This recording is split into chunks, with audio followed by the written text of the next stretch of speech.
test de connaissance du français, TCF. Partie 1, compréhension orale. Écoutez les 4 propositions. Choisissez celle qui correspond à l'image. A. Passez dans la salle suivante. B. Posez vos manteaux. C. Prenez un billet à la caisse. D. Regardez bien ce paysage.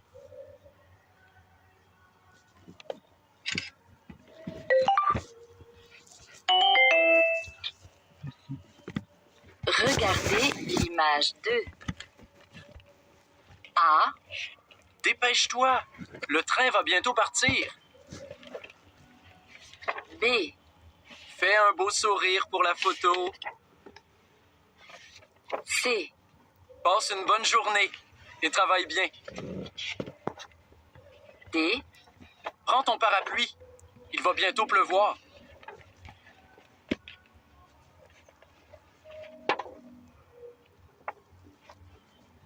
Écoutez l'extrait sonore et les 4 propositions. Choisissez la bonne réponse.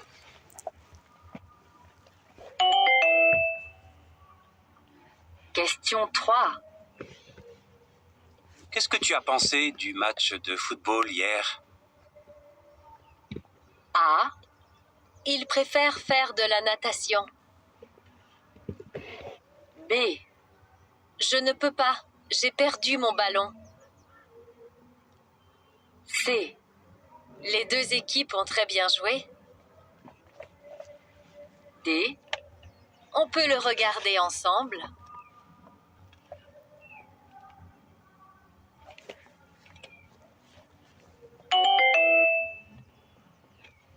Question 4. Où est-ce que je peux prendre un café pendant la pause? A. 2 €. B. Salle 4. C. 3 minutes. D. Un sucre.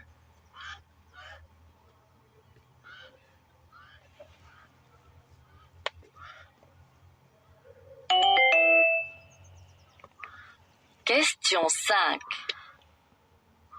Salut Philippe, je serai chez toi dans une demi-heure. Est-ce que j'apporte quelque chose à manger? A. Non, j'ai déjà préparé un bon repas. B. Non, j'ai vraiment très faim. C. Oui, j'ai fait les courses hier. D. Oui, on pourra aller au restaurant.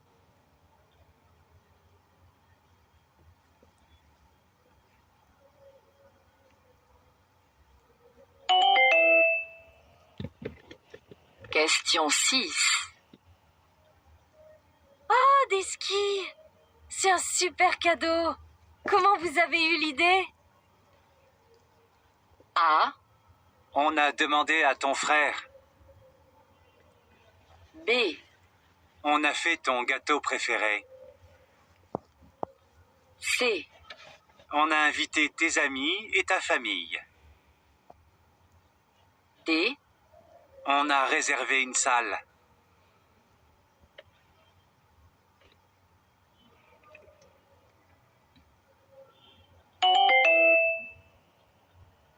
Question 7.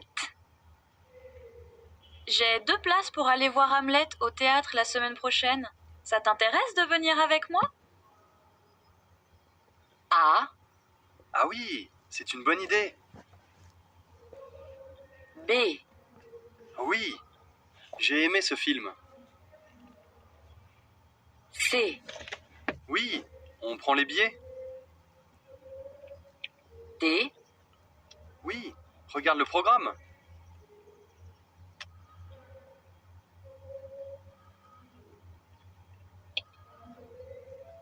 Écoutez le document sonore et la question. Choisissez la bonne réponse.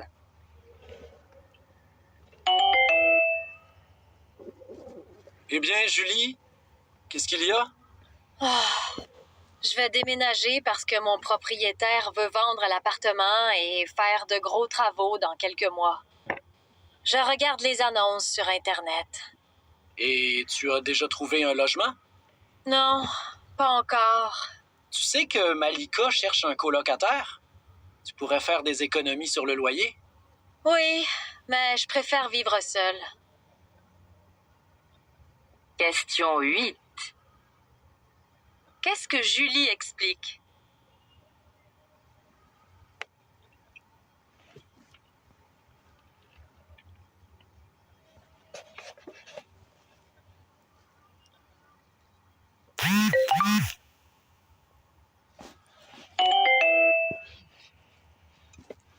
Bonjour, je viens d'emménager à Marseille et je voudrais déposer un dossier pour m'inscrire à l'université. Vous avez rempli le dossier? Oui, le voilà, avec les justificatifs. Très bien.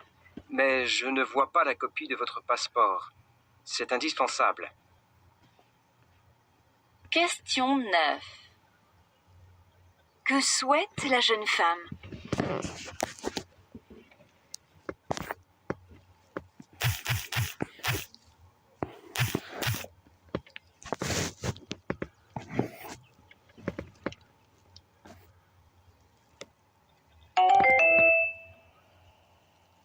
Madame, monsieur, avez-vous choisi? Oui, pour moi, une tarte au fromage. Et pour madame, du poulet aux 3 épices. Excusez-moi, j'ai changé d'avis. Je n'ai pas très faim. Je prendrais une salade de crudité. Excellent choix. Question 10. Pourquoi est-ce que la cliente commande la salade?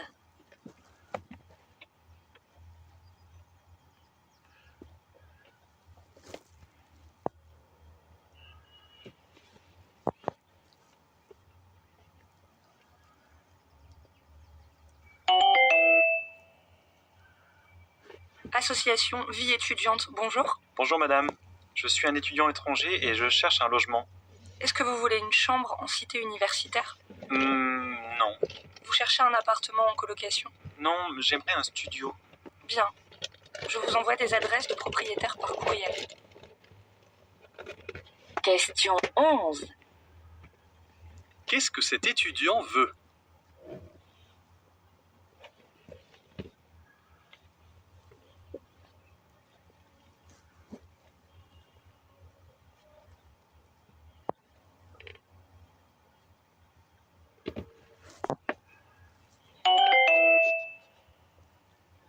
Maintenant que les examens universitaires sont finis, qu'est-ce que tu vas faire?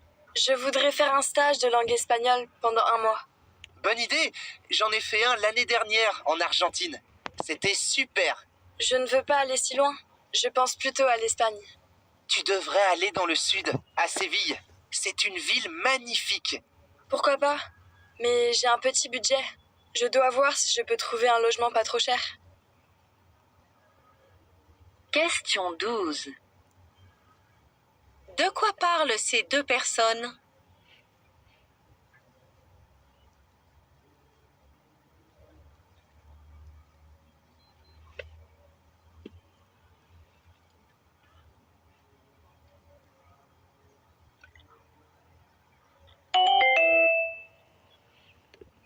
Oh, maman, tu m'achètes ces bonbons? Ce sont mes préférés. Non, il y en a encore à la maison. Ah bon? Lesquels? Ceux que ta grand-mère t'a donnés. Ah oui, c'est vrai. Mais ils ne sont pas aussi bons, et ceux-là sont sans sucre. Question 13.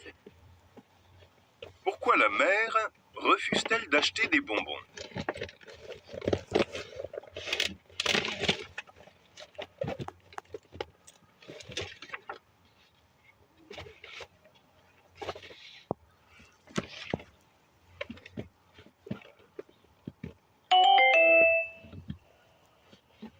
Papa, maman, j'aimerais vraiment avoir un chat, vous savez? Oui, Sébastien. Mais avec tes allergies, ça va être difficile. On pourrait plutôt prendre un chien. Ah non, un chien, ça demande trop de travail. Question 14. Quel est le problème?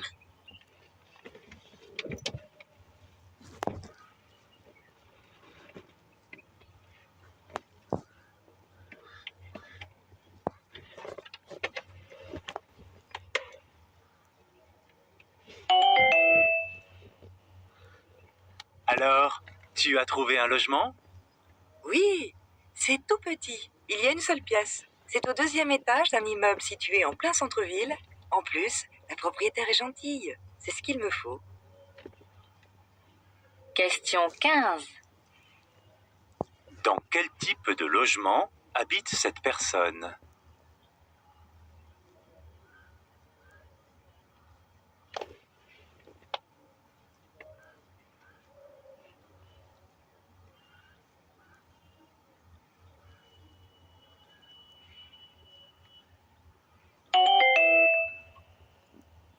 Bonjour Monique. Bonjour Olivier. Que puis-je pour vous? Je viens vous voir au sujet de mes vacances. Je voudrais les prendre en juillet. Je sais que certains collègues seront en formation et d'autres en extérieur pour les présentations de nos produits sur les marchés d'Europe. Est-ce que cela sera possible? Nous aurons peut-être besoin de vous, effectivement. Je vais y réfléchir et je vous donne ma réponse cette semaine. Je vous remercie. Permettez-moi juste de vous rappeler que l'été dernier, j'ai travaillé tout le mois d'août.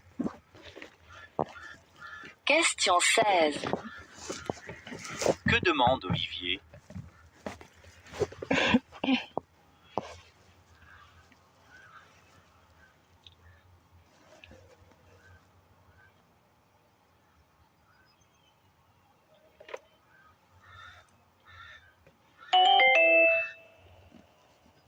Allô? Pourrais-je parler au directeur des ressources humaines? Le directeur est actuellement en réunion, mais je peux lui transmettre un message. Je souhaite savoir s'il a bien reçu ma candidature pour le poste d'ingénieur.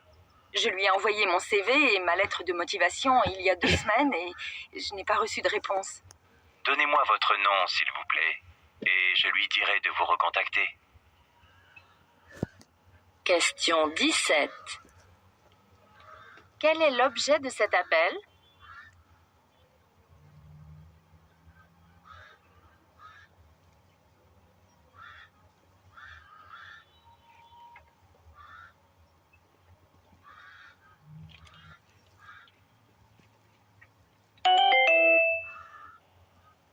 L'Alberta est devenue une terre de prédilection pour de nombreux migrants canadiens. Le boom économique de ces dernières années a attiré des gens d'un peu partout au Canada. Cette migration interne au Canada implique surtout les jeunes qui se déplacent vers cette province de l'Ouest. Ce sont les gens qui sont le plus susceptibles d'avoir des enfants. Alors, il y a un effet double. Non seulement il y a de la croissance grâce à la migration interne, mais le taux de naissance augmente aussi en Alberta. Les 2 facteurs contribuant grandement à cette croissance explosive. Question 18. D'après cette chronique, pourquoi l'Alberta a-t-elle une économie en pleine croissance?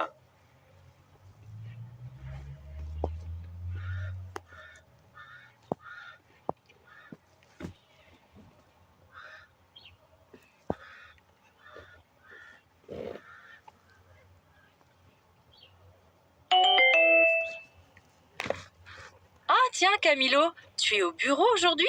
Tu n'es pas en télétravail normalement? Non, c'est seulement le jeudi. Et ça te plaît alors? Au moins, je ne perds pas de temps dans les transports et je me concentre mieux sur mes dossiers compliqués. Et puis, même si je ne suis pas là, je suis toujours joignable par téléphone et par courriel.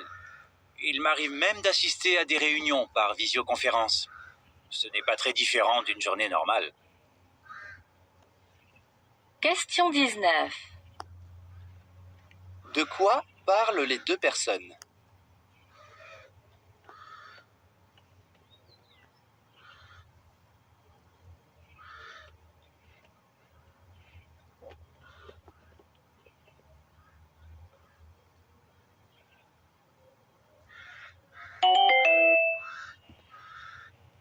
Régis Oliveres, bonjour. Bonjour Philippe.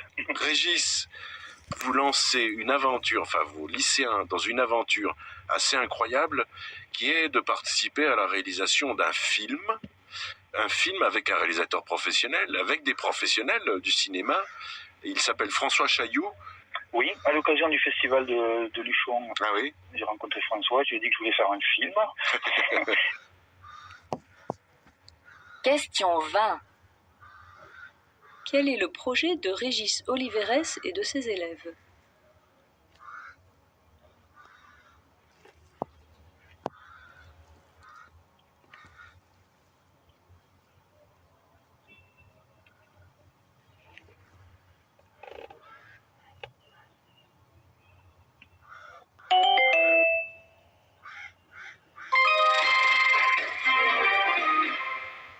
Bienvenue dans notre émission culturelle.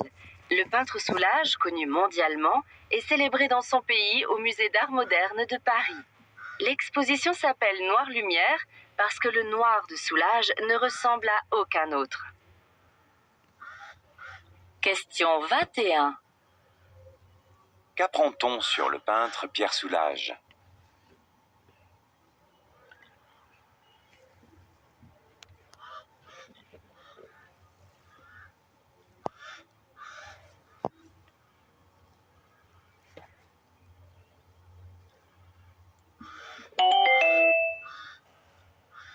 J'ai le plaisir de recevoir aujourd'hui Monsieur Daoulé, qui nous vient tout droit du Nouveau-Brunswick. Alors, Monsieur Daoulé, vous avez une belle famille puisque vous avez 8 enfants, tous nés dans des endroits différents, je crois. Oui, en Afrique, au Québec et les petits derniers au Nouveau-Brunswick. Ah, et est-ce qu'ils ont tous des accents différents? Ma foi, oui. Dans chacun de ces endroits, le français est parlé différemment. Et mes enfants ont pris l'accent du lieu où ils sont allés à l'école dans les premières années de leur vie. Question 22. Pourquoi les enfants de M. Daoulé ont-ils des accents variés quand ils parlent français?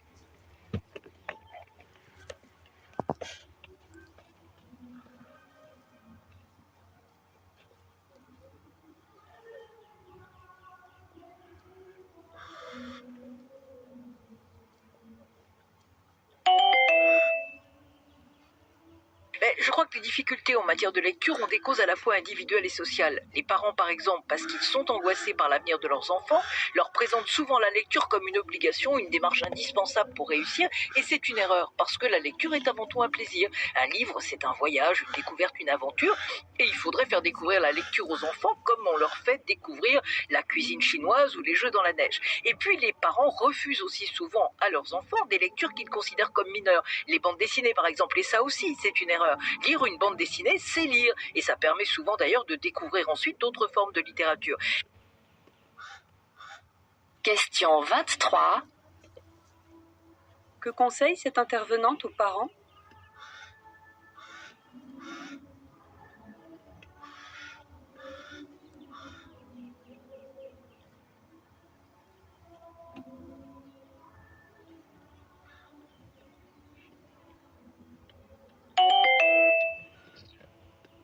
Chers auditeurs, nous allons aujourd'hui vous présenter Chantal Harvey, une franco-québécoise qui travaille au centre de service de Shawinigan et qui, tenez-vous bien, conduit un chasse-neige.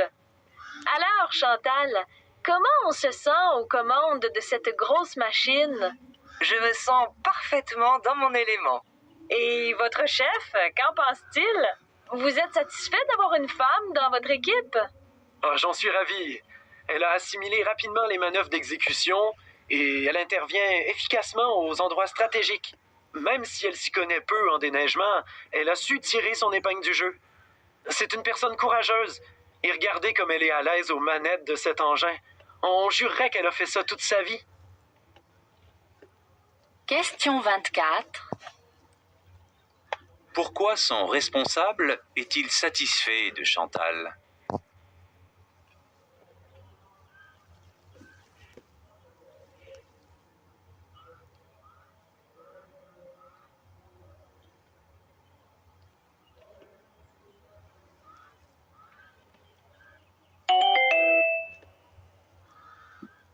Vous êtes êtes écologiste, vous êtes un environnementaliste à temps plein. C'est votre carrière, c'est votre métier. Tout à fait, j'ai ce plaisir. Moi, quand je faisais mes études, il n'y avait pas de possibilité de travailler en environnement. Alors maintenant, il existe des formations, des cours. On va à l'université pour... Tout à fait, il existe de très nombreux programmes. C'est assez fascinant. On a au-dessus de 400 programmes au Québec, tant au niveau technique que au niveau cégep. 400 programmes, oui. Technique, cégep, université. Alors vous êtes allé à l'université pour apprendre l'environnement? Oui, tout à fait. Mais j'ai travaillé beaucoup sur le terrain avant. À l'âge que j'ai, il y avait moins de programmes à l'époque. Question 25. Qu'expliquent ces personnes sur le monde universitaire québécois?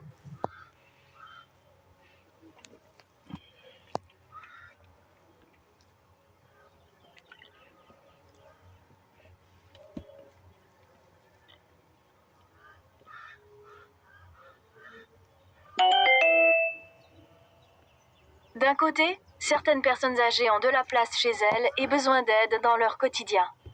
D'un autre côté, certains jeunes ont du temps libre et cherchent à se loger. Alors, on en reste là ou on trouve une solution? L'association de l'Or, à Rennes, favorise la cohabitation entre personnes âgées et jeunes défavorisés.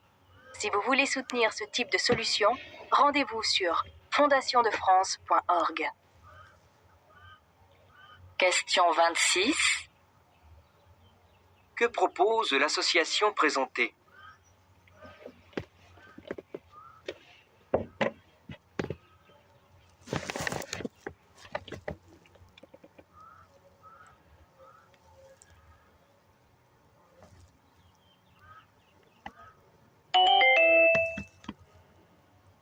Bonjour Marie-Nicole Lemieux. Bonjour. Merci beaucoup d'être avec nous. Ça me fait très plaisir. Tout d'abord, quel français est-ce que vous parlez, vous? C'est un français que j'espère être international, donc vous êtes capable de me comprendre, c'est déjà ça. Mais disons aussi que j'ai la richesse de tout le patrimoine québécois, qui contient évidemment des mots anciens, très anciens qu'on a gardés. Comme là, présentement, nous ne discutons pas, nous jasons. et puis aussi d'anglicisme. Le régime britannique a vraiment teinté aussi notre français. Question 27. Selon Marie-Nicole Lemieux, quelle est la spécificité du français qu'elle parle?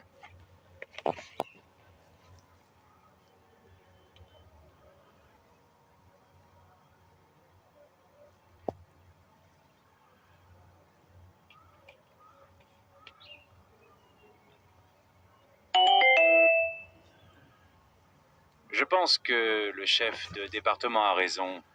Il faudrait modifier la façon dont nous fonctionnons et redéfinir clairement les missions de chacun. Oui, je suis d'accord. D'autant que nous avons eu des incompréhensions entre nous ces derniers temps.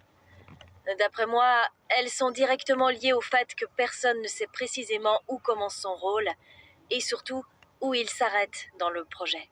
Tout à fait d'accord. Moi-même, je suis un peu perdu. Si tout le monde essaie de tout faire, on ne sera jamais d'accord au sein de ce service. Sans compter que ça ne nous fait pas gagner de temps. Bien. Alors, mettons ça à l'ordre de la réunion d'équipe de demain. Question 28. Quel est l'objet de la discussion?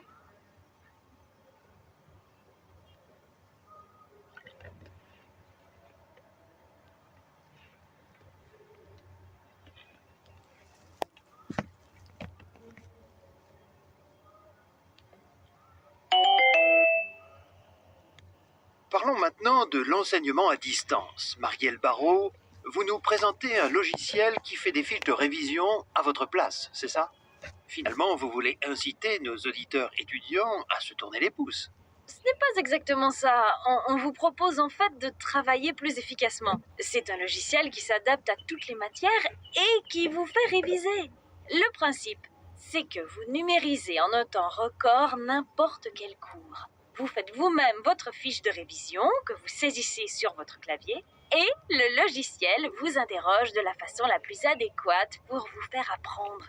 Il pose des questions en rafale et s'adapte à vos difficultés en mettant l'accent là où vous avez des points faibles. Question 29. De quoi est-il question dans cette émission?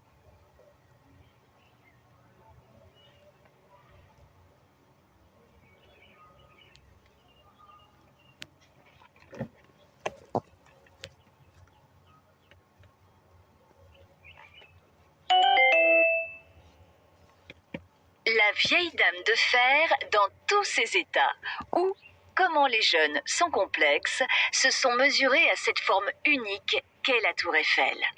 Pour ce concours organisé par la Fondation Eiffel, adressé aux élèves des écoles d'architecture, la consigne était de rêver. Concevoir un édifice de très grande hauteur sur le Champ de Mars à Paris, à distance, accolé ou à la place de la tour Eiffel. 3 étudiants suppriment donc carrément la tour. À la place, ils y construisent un aéroport vertical ou creusent un puits de lumière avec de vastes plateaux. D'autres choisissent de la rendre habitable en comblant ses vides par des baies de couleurs ou la dot d'un jardin suspendu. Question 30. De quoi traite ce reportage?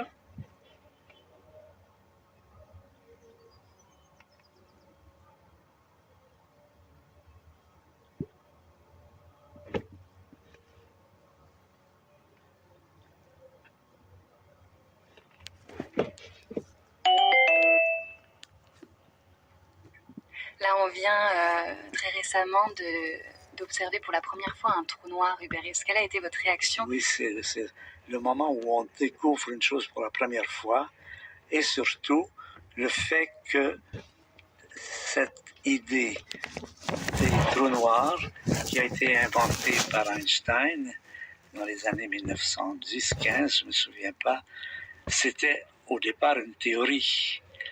Et de trouver que le comportement de ces trous noirs existe, c'est une confirmation de la valeur de la science en général, qui sont par exemple les idées des trous noirs. Ça vous donne confiance dans la science. Question 31. Selon Hubert Reeves, pourquoi cette première observation d'un trou noir est-elle importante?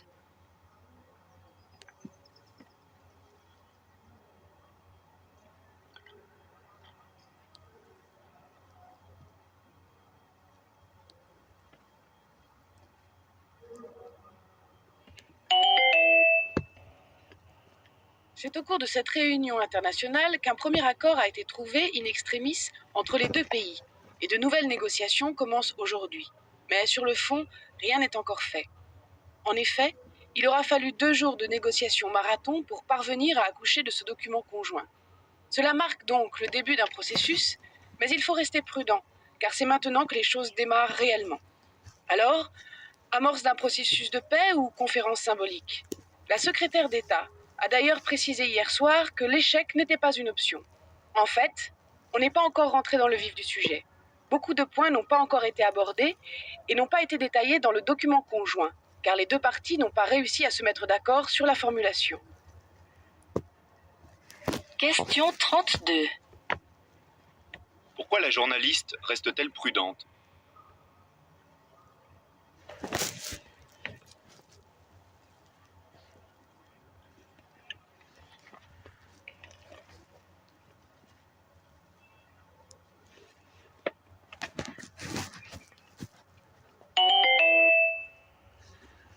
Alors, Philippe, est-ce que vous pouvez nous en apprendre plus sur votre établissement? Quand j'ai récupéré l'endroit, il s'agissait d'un lieu qui était ancien à Montréal, début 19e siècle. J'ai donc gardé ce qui était d'époque et j'ai rajouté une touche moderne, design, pour créer un espace particulier où les styles se mélangent. Comme je suis un passionné de meubles design, j'ai acheté des pièces qui me plaisent et en plus d'y manger, on peut assister à des soirées musicales. On a un DJ très connu internationalement dans le domaine de la musique électronique. Enfin, étant donné qu'on est dans un lieu très haut de plafond, j'ai accroché des tableaux, des œuvres contemporaines, mais on organise aussi des expos temporaires. Toutes les formes d'expression nous intéressent. Question 33. Quelle est la particularité de l'établissement de Philippe?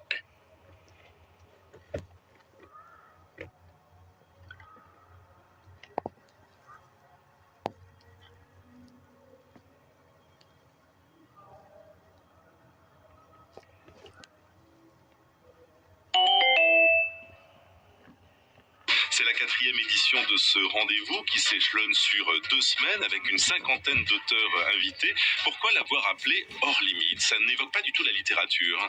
Alors par contre ça parle de l'ouverture. Je dirais que ce festival littéraire veut prouver que la littérature est ouverte. De 2 points de vue, sur le fond, le maître mot du festival c'est les croisements et l'ouverture des formes. Le festival propose des lectures croisées, il y a énormément de rencontres avec plusieurs auteurs. La littérature peut croiser la danse, le graphisme ou le cinéma. Je dirais aussi que Hors Limite, c'est l'ouverture sur le fond, puisque on veut prouver que la littérature n'est pas nombriliste, qu'elle est ouverte aux questions qui agitent notre temps. Question 34. Quelle forme de littérature cherche à promouvoir le festival Hors Limite?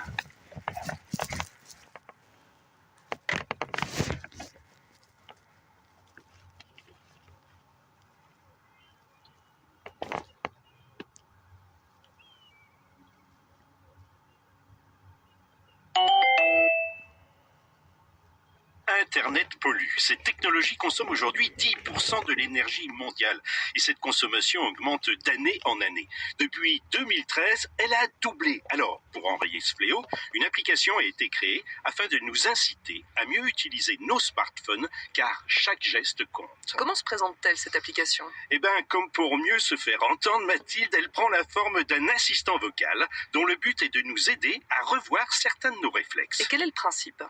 Le principe n'est pas d'utiliser moins son smartphone, mais mieux. L'application Plana va donc scanner l'activité de votre téléphone. Elle va en dresser le bilan afin de pouvoir en tirer des conclusions et le rendre moins énergivore. Question 35. Quel est l'intérêt de l'application Plana pour les usagers?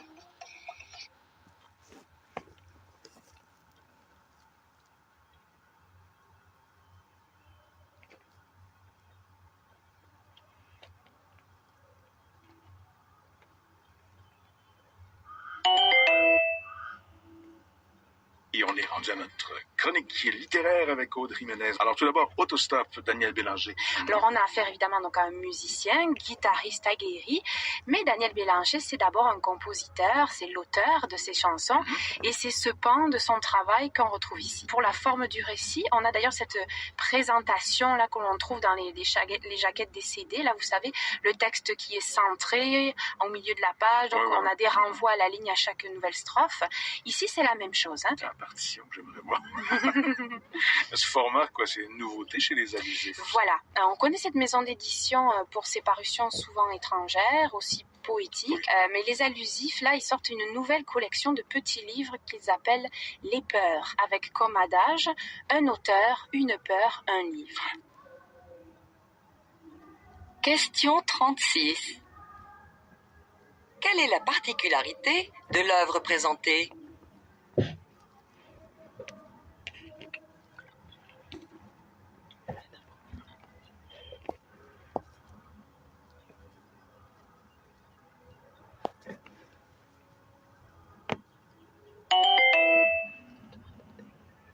Voilà, la question principale, c'est de savoir si on va médicaliser la crise d'adolescence ou pas, sachant qu'aujourd'hui, le symptôme principal de la crise d'adolescence chez le garçon, c'est le jeu vidéo excessif ou l'Internet excessif. Donc si on dit addiction, on le médicalise, et ça veut dire tôt ou tard, pas seulement des psychothérapies, mais des chimiothérapies pour tous les adolescents joueurs, alors qu'on sait encore une fois d'expérience que 99% arrêtent de jouer à 17 ou 18 ans parce qu'ils ont fini leur crise d'adolescence, qu'ils sont plus en révolte contre les parents, qui sont soucieux de s'intégrer à la société et d'avoir une activité professionnelle. Donc l'adolescence, on l'accompagne, voilà, ne la pathologisons pas, et je suis bien content que l'Académie de médecine ait pris cette position. Question 37. Que préconise ce spécialiste face à l'engouement des jeunes pour les jeux vidéo ?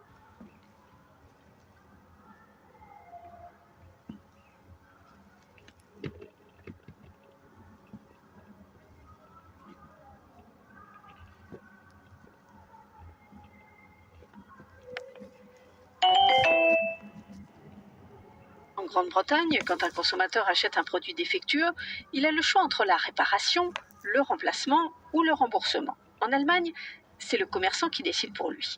Eh bien, la Commission européenne veut mettre à plat toutes ces législations et proposer des règles communes en matière de protection des consommateurs.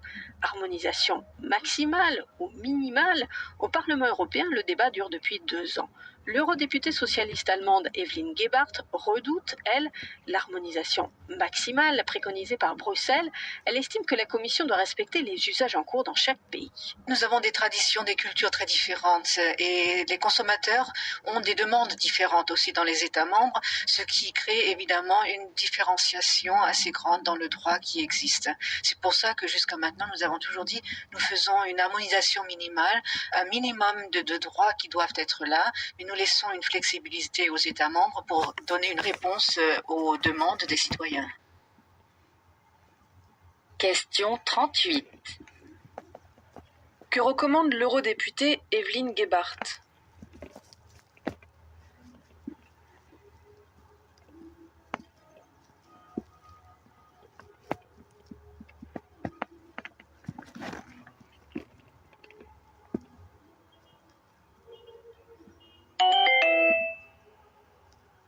Tes recherches sur les algues, ça avance? Oui, pas mal. Mais tu étudies quoi au juste? Leur système de reproduction. Dans un milieu aquatique, le vent ou les insectes ne jouent évidemment aucun rôle. En fait, ce sont des petites boules au bout des tiges qui se fendent et attirent les cellules mâles pour les féconder. Et à quoi te serviront ces découvertes? Par la suite, on pourra multiplier ces algues et les utiliser dans la composition des produits pharmaceutiques. Question 39. Que cherche à étudier cette personne à propos des algues?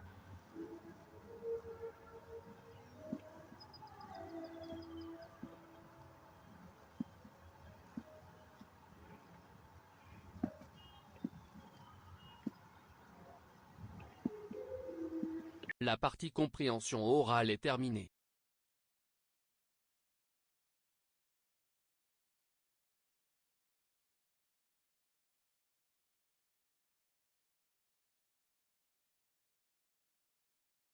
C'est la